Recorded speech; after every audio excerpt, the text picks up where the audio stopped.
Olá, tudo bem? Eu sou a Rosânia e junto com a Marta e com a Daniela vamos fazer uma espécie de roda de conversa, né, para discutir um pouquinho, para abordar um pouquinho sobre a importância da linguagem na construção dos processos psicológicos superiores e na formação dos conceitos científicos.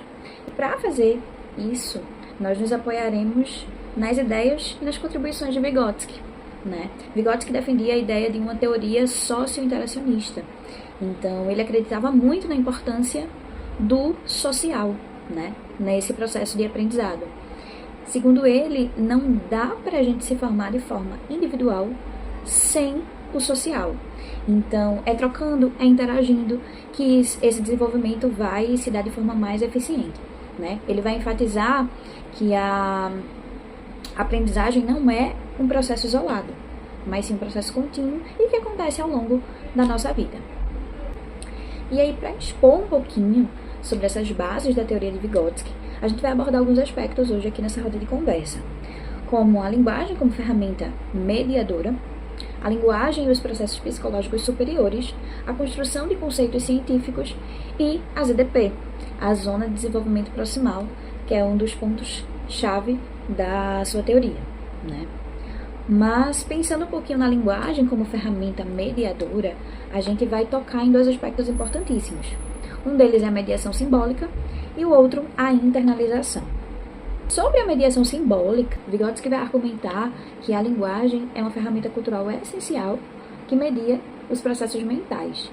E aí, diferente dos instrumentos físicos, a linguagem vai atuar diretamente na organização do pensamento, porque para mediar essa relação entre indivíduo e mundo, a gente acaba diretamente usando não os estímulos do ambiente, mas sim aqueles instrumentos simbólicos que são construídos culturalmente.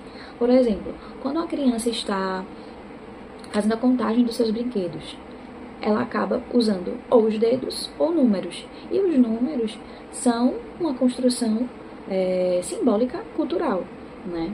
Aquilo foi passado para ela que tem valor quantitativo. Então, ela faz uso dessa mediação simbólica baseado naquilo que foi construído socialmente, né? Já no processo de internalização, a linguagem inicialmente vai se manifestar no plano social, naquilo que é externo, na fala externa. E com o desenvolvimento, ela é internalizada, se tornando fala interna. E aí, esse processo é fundamental para o pensamento abstrato e para a autorregulação, né? Se a gente usar o exemplo de uma criança que está tendo seus primeiros contatos com o quebra-cabeça, por exemplo, ela vai precisar de algumas instruções para poder fazer a montagem desse quebra-cabeça.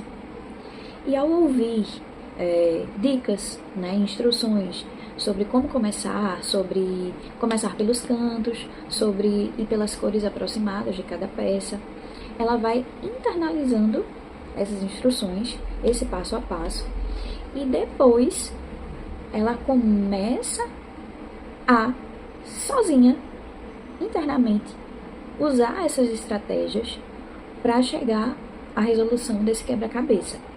Então, a gente parte de algo que é falado, que é exposto, que é externo, e vai para aquela internalização mais individual, né? Então, a linguagem, né, na perspectiva de Vygotsky, não vai ser apenas uma comunicação, um meio de comunicação, mas sim uma ferramenta cultural de mediação e transformação de atividade psíquica. E ela vai ser decisiva na passagem do biológico para o cultural, do individual para o coletivo, né? E compreendê-la assim, dessa forma, é fundamental para a gente pensar em práticas educativas que verdadeiramente sejam humanas e transformadoras e que atendam aí às necessidades de cada indivíduo. Olá, eu me chamo Daniela e irei falar sobre a linguagem e processos psicológicos superiores. Você já parou para pensar que a forma como você pensa está ligado ao que você aprendeu desde criança? Então, segundo o psicólogo Levi Vygotsky, é exatamente assim que nosso pensamento se desenvolve. Quem foi Vygotsky? Então, Vygotsky ele foi um psicólogo russo que revolucionou a psicologia ao mostrar que o desenvolvimento da mente humana tem origem à cultura e à interação social. E o segredo disso tudo está na linguagem. Então, para ele, a linguagem não é só para conversar. É o que organiza o nosso pensamento, ajuda a resolver os problemas, planejar ações e lembrar do que é importante. Ou seja, a linguagem molda a nossa mente. Então, por exemplo, uma criança quando está montando um quebra-cabeça, ela conversa sozinha. Isso é um pensamento e ação, guiado pela linguagem. Então, a criança, ela começa primeiro falando voz alta, depois fala sozinha e com o tempo essa fala vira pensamento. Ou seja, a linguagem vira um pensamento interno e a gente nem percebe mais, nem pensa mais com as palavras. Então, para Vygotsky, pensar é um ato social que se torna individual. A linguagem é a chave para transformar a nossa capacidade mentais. E o mais legal de tudo isso, é que tudo tem relação com o outro. E irei falar sobre Vygotsky e a construção de conceitos científicos, que vamos entender como construímos dois tipos de conhecimento, que é o conhecimento espontâneo e o conhecimento científico. O conceito espontâneo são aqueles que aprendemos no dia a dia, sem precisar de explicação formal. Por exemplo, uma criança que já sabe o que é quente, porque ele já sentiu algo quente. Então, isso é um conhecimento espontâneo. Já os conceitos científicos são aprendidos com a ajuda de um professor na escola. Eles são mais abstratos, organizados e exigem linguagem, por exemplo. Aprender o que é evaporação. Isso é um conhecimento científico que precisa de ajuda de um professor. Então, o mais legal é que esse tipo de conceito ele depende um do outro.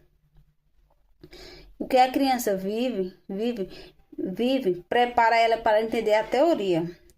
E o que aprende na teoria ajuda a compreender o que ele vive. Então, o papel do professor ele é essencial. Ele guia o aluno nessa transformação do saber do dia a dia em conhecimento científico. Por exemplo, um professor mediando uma atividade com a criança. Isso é um papel muito importante na vida da criança. Então, para Vygotsky, aprender é construir, transformar e conectar o que a gente já sabe com o novo. E tudo começa pela linguagem e a interação social. A ZDP é um espaço que a pessoa já consegue fazer sozinha e que ainda não consegue fazer mesmo tentando. Porém, com a ajuda de outra pessoa, ela consegue realizar essa tarefa. É nesse espaço que o aprendizado acontece de forma mais eficaz e rica. Um exemplo simples. Imagine uma criança que ainda não sabe amarrar o tênis, mas com a orientação de outra pessoa, ela começa a entender e a praticar com o tempo. Passa a fazer sozinha. Essa é a ZDP em ação.